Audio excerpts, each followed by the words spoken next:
మాజీ మంత్రి కాకాని గోవర్ధన్ రెడ్డి కనుపూరు చెరువును పరిశీలించారు. కనుపూరు చెరువు ఉధృతంగా ప్రవహించడంతో కిందికి వాటర్ రిలీజ్ చేయడంతో లోలెంగ్ ఏరియాలో ఉన్న ప్రజలందరూ అప్రమత్తంగా ఉండాలని ఆయన సూచించారు. వరద నీటికి వరదకు పోవద్దని, స్వల్పంగా చెట్లు విరిగే అవకాశాలున్నాయి, చెట్లు చేమలు దగ్గర ఉండకూడదని, కరెంటు పోల్స్ దగ్గర దూరంగా ఉండాలని ఆయన సూచించారు. ఈ కార్యక్రమంలో మందల వెంకట శేషయ్య తదితరులు హాజరయ్యారు. మాజీ మంత్రి కాకాని గోవర్ధన్ రెడ్డి కనుపూరు చెరువును పరిశీలించారు. కనుపూరు చెరువు ఉధృతంగా ప్రవహించడంతో కిందికి వాటర్ రిలీజ్ చేయడంతో లోలెంగ్ ఏరియాలో ఉన్న ప్రజలందరూ అప్రమత్తంగా ఉండాలని ఆయన సూచించారు. వరద నీటికి వరదకు పోవద్దని, స్వల్పంగా చెట్లు విరిగే అవకాశాలున్నాయి, చెట్లు చేమలు దగ్గర ఉండకూడదని, కరెంటు పోల్స్ దగ్గర దూరంగా ఉండాలని ఆయన సూచించారు. ఈ కార్యక్రమంలో మందల వెంకట శేషయ్య తదితరులు హాజరయ్యారు.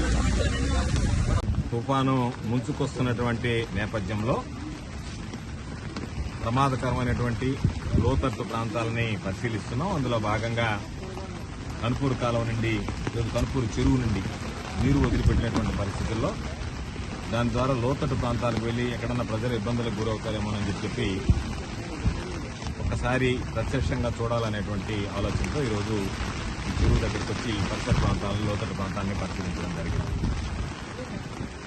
ఈరోజు ముందస్తు జాగ్రత్తలు తీసుకోవాల్సిందిగా ప్రభుత్వ అధికారులు అందరినీ కోరాం. ఎక్కడైతే లోతట్టు ప్రాంతాల్లో నివసించేటువంటి ప్రజలు ఉంటారో వాళ్ళందరినీ సురక్షిత ప్రాంతాలకు తరలించండి అని చెప్పాం. తహసీల్దారులతో మాట్లాడాం, అధికారులతో మాట్లాడాం.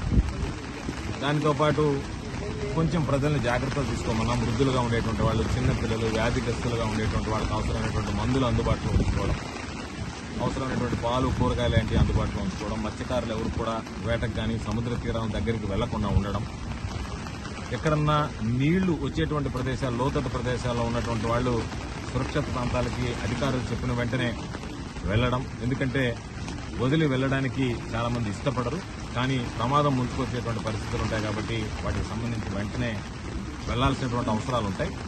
కాబట్టి వెంటనే పునరావాస కేంద్రాలు, ఈరోజు పునరావాస కేంద్రాలకి నాటి ముఖ్యమంత్రి జగన్మోహన్ రెడ్డి గారు తీసుకున్నటువంటి నాడు నేడు నిర్ణయం ద్వారా ఎక్కడా ఇబ్బందులు లేకుండా ఈరోజు స్కూళ్ళు అన్నీ కూడా అన్ని రకాలైనటువంటి మౌలిక సదుపాయాలు ఉన్నాయి. కాబట్టి ఆ మౌలిక సదుపాయాలతో పాటు అవసరమైనటువంటి భోజన వసతి సదుపాయాలు కూడా అధికారులు కల్పించాల్సినటువంటి అవసరం ఉంది. ఈరోజు సచివాలయ వ్యవస్థ గత ప్రభుత్వంలో ఏర్పాటు చేశాం. ఈరోజు ఈ చెరువు దగ్గరకు వస్తే ఫిషరీస్ అసిస్టెంట్లు ఉన్నారు. వాళ్ళు చెప్తున్నారు, ఇక్కడ ఉన్నటువంటి బోటును తరలించడానికి మేము ఇక్కడ ఉన్నాము అంటే ఎంతమంది ఉద్యోగులు ఈరోజు ప్రజలకు అందుబాటులోకి రావడం జరిగింది. గత ముఖ్యమంత్రి గారు జగన్మోహన్ రెడ్డి గారు తీసుకున్నటువంటి నిర్ణయం వల్ల ఇటువంటి విపత్కర పరిస్థితుల్లో వాళ్ళ సేవలు కొనసాగించడానికి, వాళ్ళ ఉద్యోగులు కూడా చిత్తశుద్ధితో పనిచేయడానికి ఈరోజు అవకాశం ఉంది. కాబట్టి నేను ఉద్యోగులందరినీ కూడా కోరుకునేది, మీరు చిత్తశుద్ధితో పనిచేయండి.